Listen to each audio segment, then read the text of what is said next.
Катерина Лагно, Александра Горячкина, үміткерлер жарысы. Е4, Е5, АТФ шатсы 6, Д4, Шотландия партиясы. Алдық, АТФ алдық, және сарбазды негізгі орталыққа қойдық. Мына атқа шабуыл жасау. Уәзір Е7 байлап тастады, уәзір Е2, ат Д5, Ж3, Ж6, піл Ж2, піл Ж7, рокировка және тура Е1.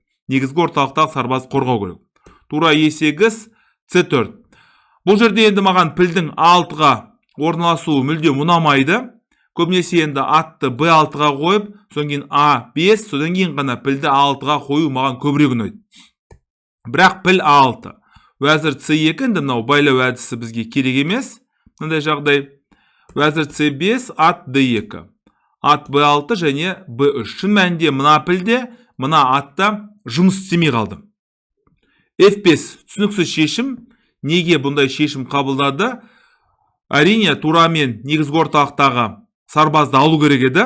Өйткені басқа амал жоқ. Мыналардың бәрі ұйықтап жатыр. Бірақ F5. Мен үнемі айтатын нәрсе, патшаны әлсетпе. Патшаны әлсетпе, өйткені патшаны бай әлсететін болсаң, болашақта өкініп қалуы мүмкін. АТФ, тура Б8, піл Е3, былай, және тура Д1. Ақтар деген ештеңе істеген жоқ, бірақ мына екеуіне көңіл аударыңыздар. Керемет екі фигура. Піл Б7, уәзір Д2, С5, және уәзір А5. Былай шабуыл жасап тұрмыз, және былай шабуыл жасап тұрмыз. Алдық. Енді ақтардың жағдай одан да жақсы болып қалды, өйткені екі піл бар, мына атқа көңіл аударыңыздар. Алдық, былай, және піл А3.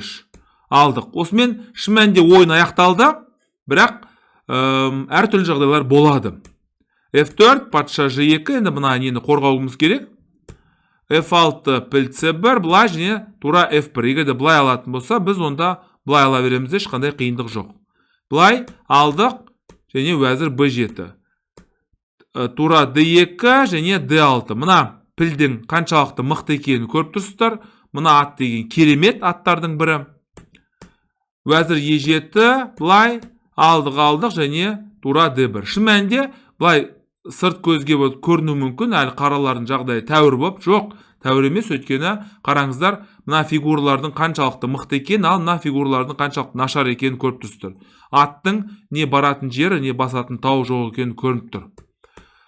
Кірдік, үлкен қиғаш жолға орналастырдық. Біреусі былай қарап тұр, екіншісі былай қарап тұр деген сияқты.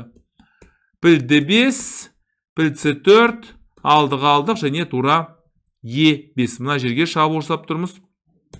Былай, Е4, былай, алдық.